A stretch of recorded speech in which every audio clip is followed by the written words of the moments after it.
Have you ever stumbled across something that felt wrong the very moment you touched it? Like the object itself carried a kind of heaviness, a weight you couldn't explain? That's how it began with the mirror. I wasn't even looking for anything unusual that day.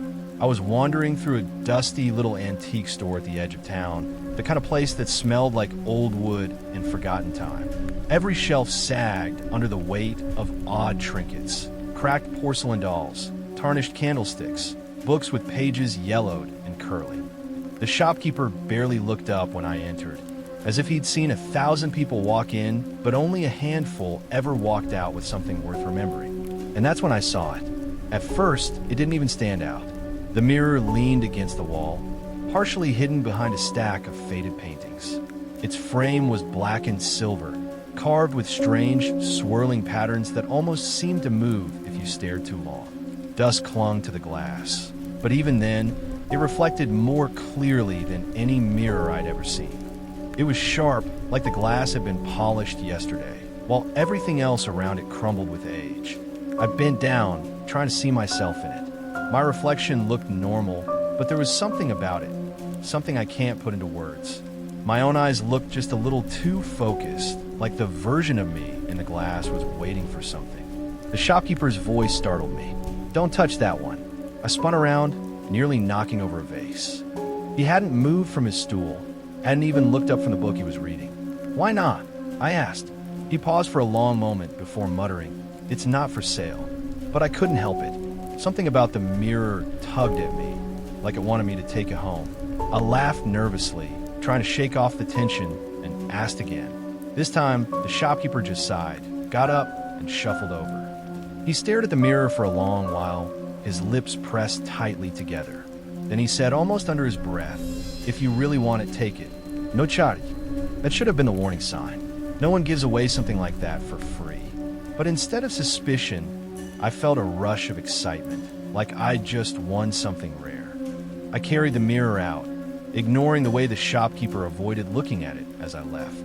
The strange thing was how heavy it felt. It wasn't large, maybe 3 feet tall, but it seemed to weigh far more than it should, as though something inside it dragged it down. I wrestled it into my car, telling myself it was just old craftsmanship. Thick glass, solid frame. That was all. When I got home, I cleaned it carefully, wiping away the layers of dust. The surface gleamed in the light of my living room lamp, too clear, too perfect. I hung it on the wall opposite my couch, proud of my little find. That night, as I sat watching TV, my eyes kept flicking back to it. I couldn't help it. It wasn't like other mirrors, where you glance and look away. This one pulled you in. My reflection sat across the room, mimicking me exactly, but something about it unsettled me. It felt like my reflection's eyes didn't move with mine. They moved just a fraction of a second slower, as though it were watching me first before deciding to follow. I told myself I was imagining it. Tired eyes, a trick of the light. But deep down I knew that mirror wasn't reflecting me. It was studying me. And as I turned off the TV and headed to bed, I could swear just before the lights went out that I saw my reflection still sitting upright, watching me walk away. I tried to laugh it off, but in the pit of my stomach, a cold weight settled. Something about bringing that mirror home had shifted the air in my house. I didn't know it then, but I had opened the door to something I couldn't close again. And that door had teeth. The first night after I brought the mirror home, I slept poorly. My dreams were sharp and restless, full of strange, shifting shapes moving behind glass. I woke up tangled in my sheets, heart pounding, convinced someone had called my name from the other room. But when I listened, the house was silent. I tried to brush it off. Dreams can play tricks on you, and I had probably just carried the unease of the mirror into my sleep. Still, when I walked into the living room the next morning, I hesitated.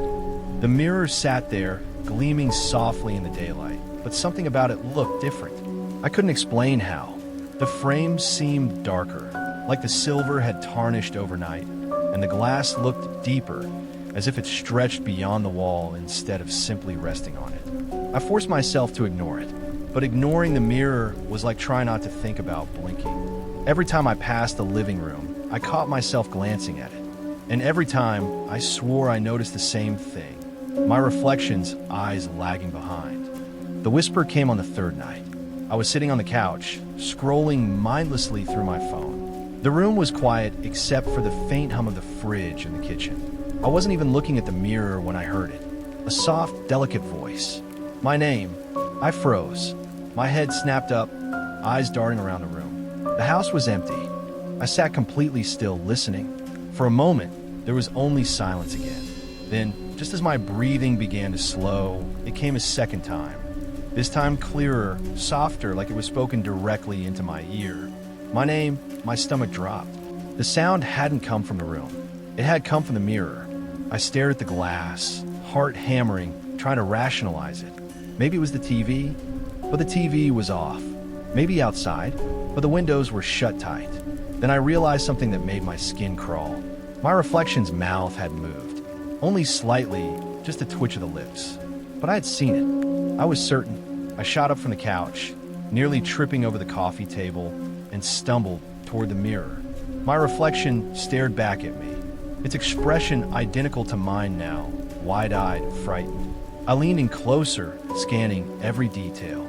And then, softly, almost tenderly, it whispered again. My name. My reflection's lips moved with the sound.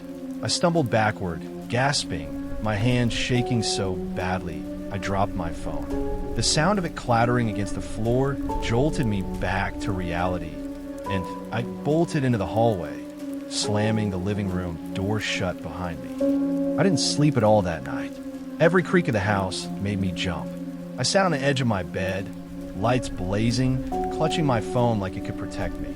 By dawn, I convinced myself I had hallucinated it. Sleep deprivation, nerves, overactive imagination. Whatever it was, there had to be a logical explanation. I promised myself I'd take the mirror back to the shop, get rid of it.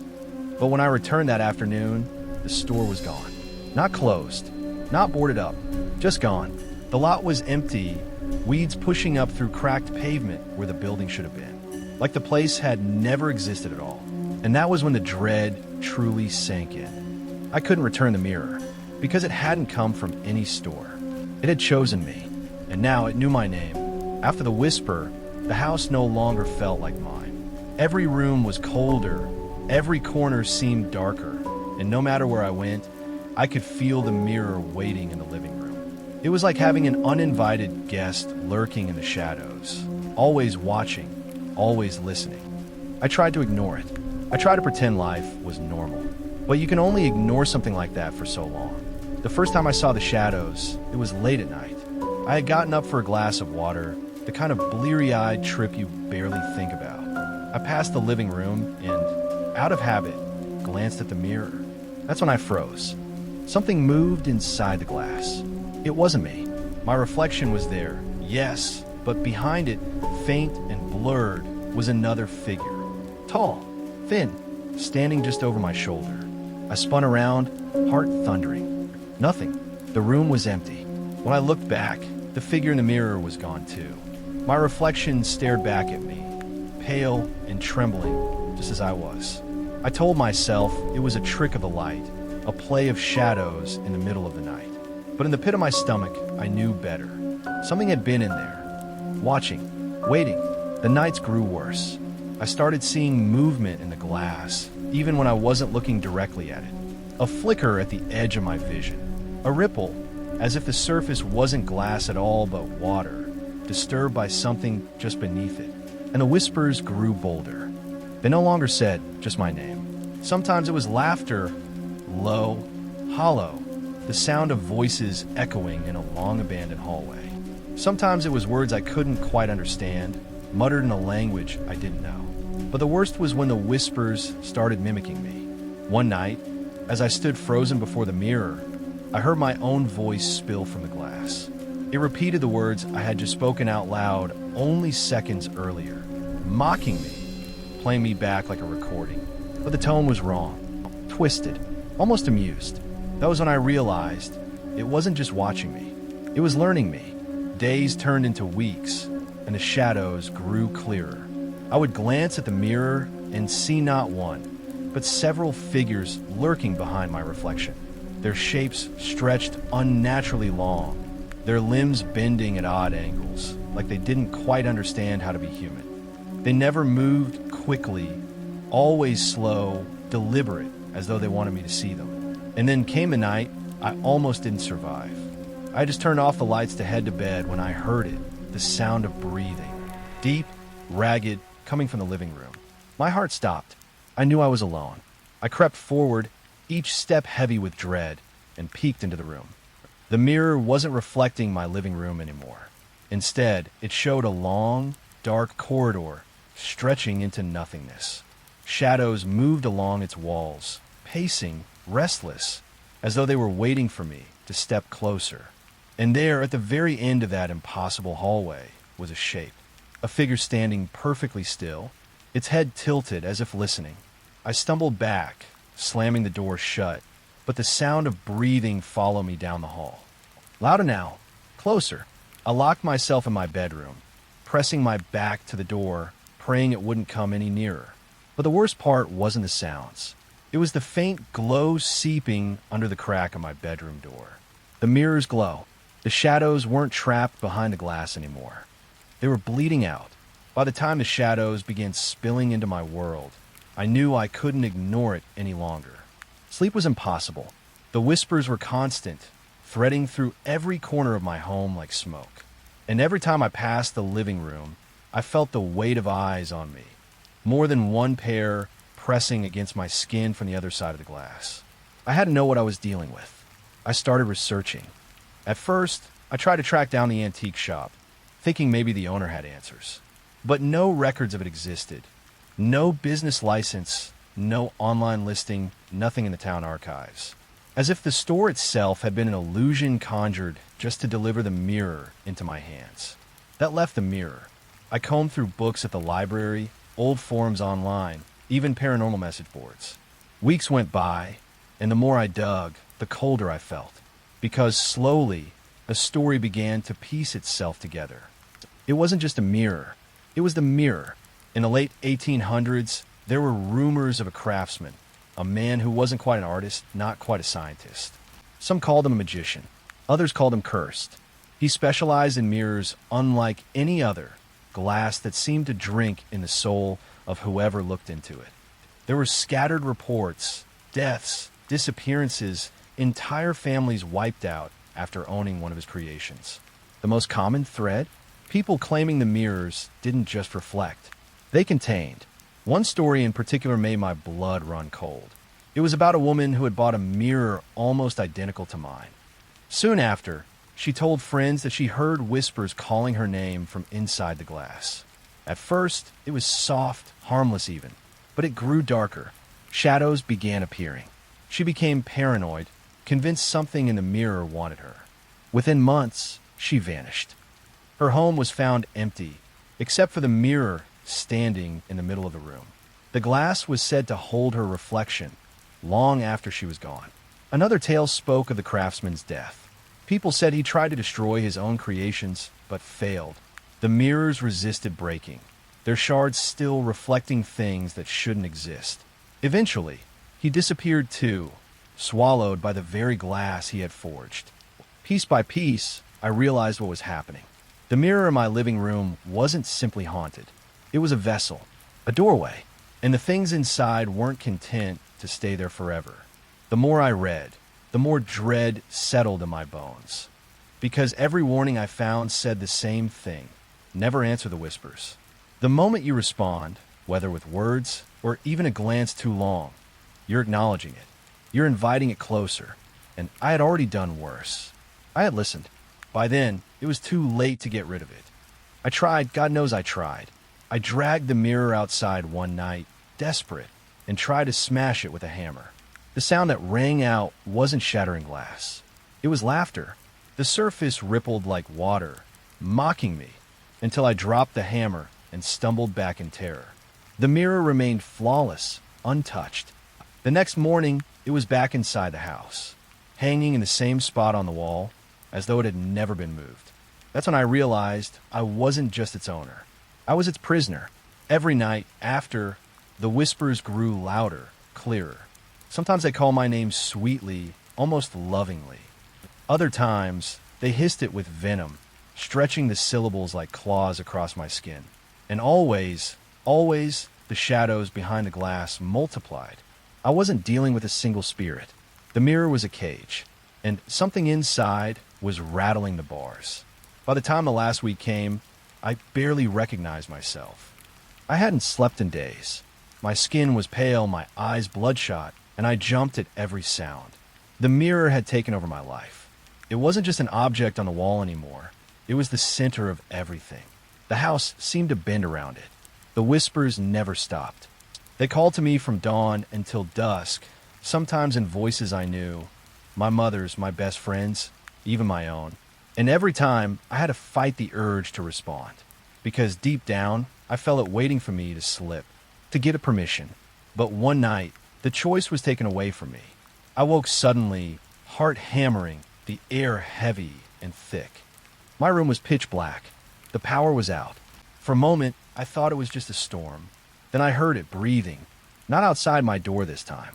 Inside, slow, steady breaths. Not mine. I froze, too terrified to move. That's when I saw it. The glow. A pale shimmer crept across the walls like moonlight, but colder, sharper. I turned my head, and my stomach dropped. The mirror was in my bedroom. It leaned against the wall opposite my bed, though I'd left it locked in the living room. Its surface wasn't reflecting the room anymore. Instead, it showed the dark corridor again, the endless hallway I had seen before. And at the end of that corridor, closer now, was the figure. It stepped forward, slow and deliberate, each movement echoing like a heartbeat. Behind it, dozens of other shapes stirred, pressing against the glass, their faces smeared with shadow. The whisper came again, soft and gentle, curling around me like smoke. Come closer. I couldn't move. My body shook, my breath catching in my throat.